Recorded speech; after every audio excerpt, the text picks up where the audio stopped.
Nesse afã arrecadatório que o governo vem vivendo, as alíquotas triplicaram, quadruplicaram. São 615 bilhões de reais em isenção fiscal para os grandes. Mais que o dobro do Bolsa Família do BPC.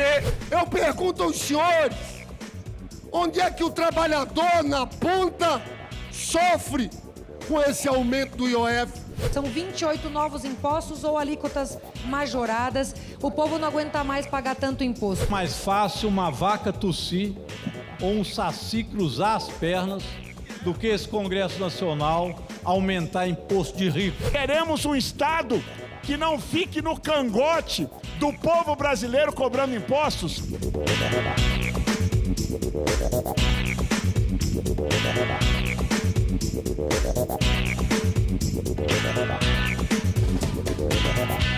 Em uma semana mais curta em função do feriado de Corpus Christi, já na sessão de segunda-feira, o plenário da Câmara aprovou regime de urgência para o projeto de decreto legislativo que suspende o decreto do governo que reduziu as alíquotas do imposto sobre operações financeiras, o IOF. Com a aprovação da urgência, a proposta poderá ser votada no plenário sem necessidade de passar antes pelas comissões da Câmara. O projeto foi apresentado pelo líder da oposição, deputado Zucco, do PL do Rio Grande do Sul. Ele acusou o governo de não adotar medidas para o corte de gastos. Essas narrativas da esquerda que vieram falar que esses impostos são para os ricos, me diga uma coisa, como muito bem falou o deputado Marcon aqui, e as blusinhas da Shopee?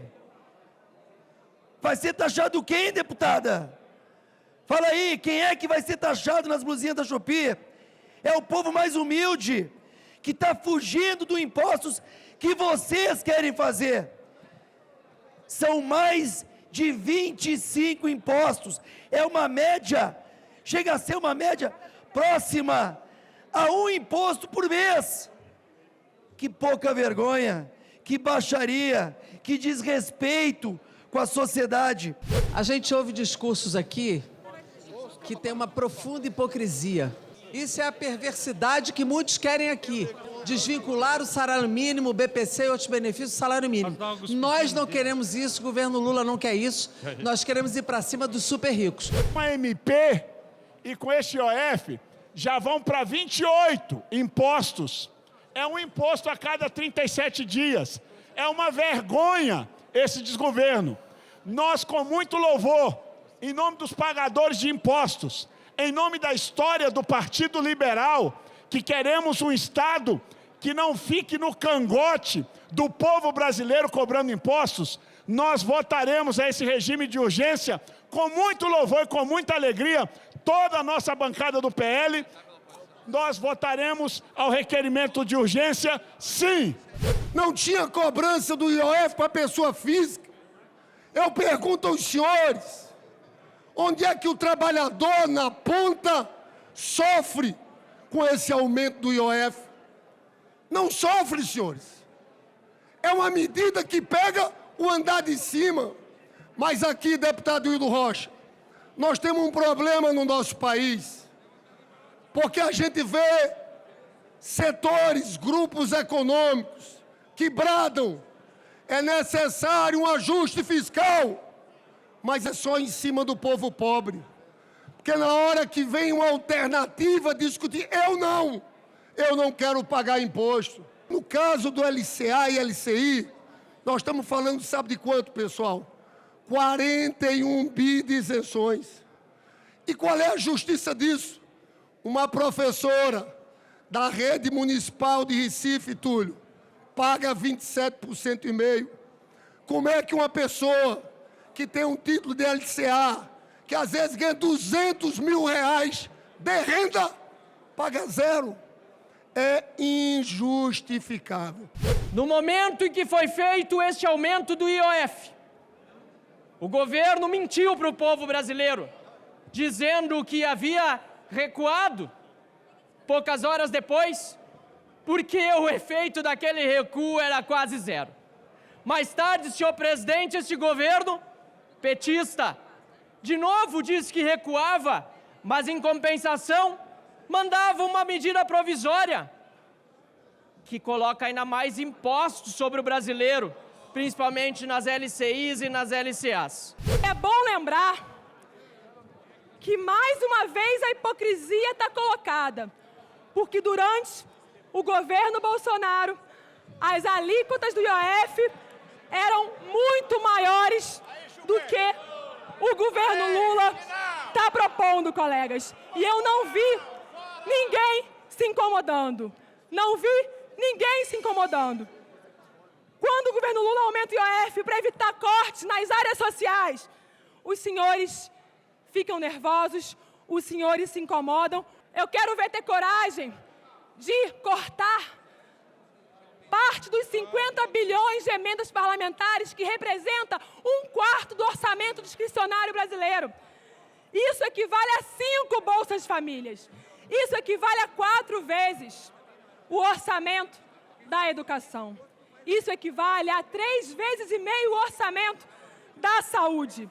O governo usa de um instrumento extrafiscal, regulatório, com a narrativa falaciosa de se atingir a meta fiscal, desvirtuando toda a natureza do IOF e incidindo em uma inconstitucionalidade nata, fácil de se verificar nesse afã arrecadatório que o governo vem vivendo.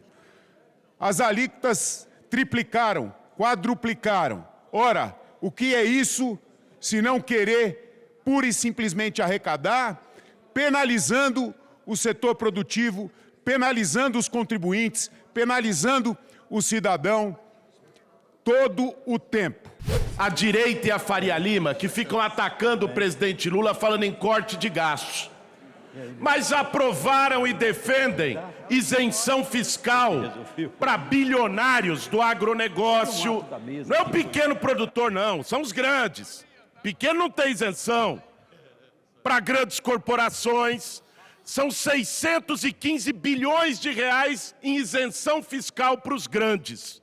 Mais que o dobro do Bolsa Família, do BPC e do Farmácia Popular somados. Isso eles defendem. Porque eles querem cortar no lombo do povo, querem cortar no SUS, na educação pública. Pergunto para eles se topam cortar em emenda parlamentar. Não topam.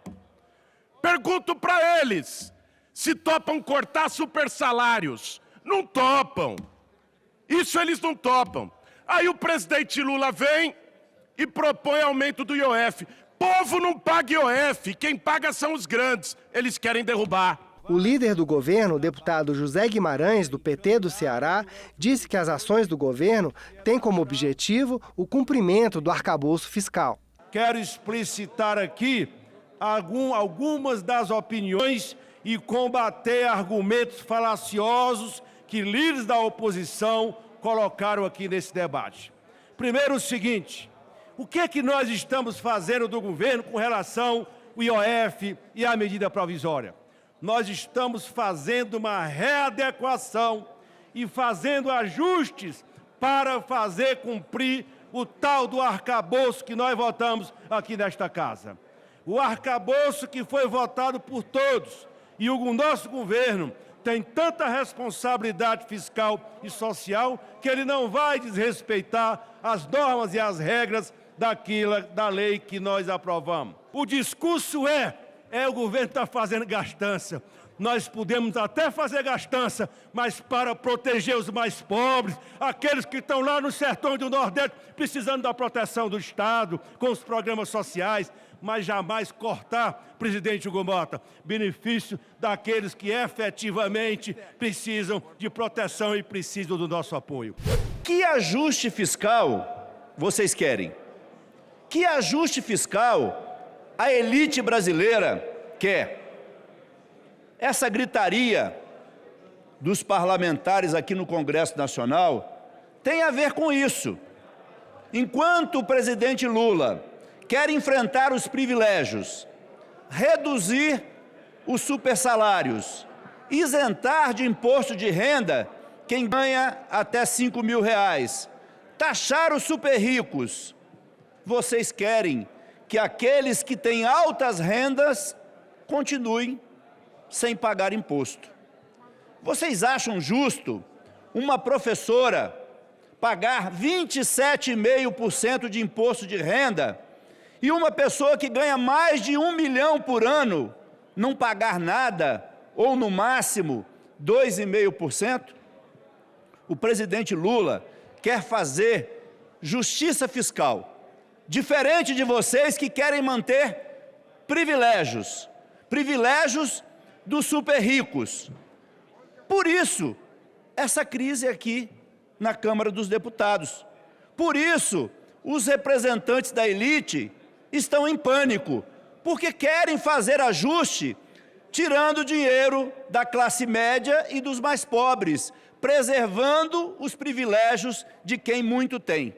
O povo já não aguenta mais. São 28 novos impostos ou alíquotas majoradas. O povo não aguenta mais pagar tanto imposto.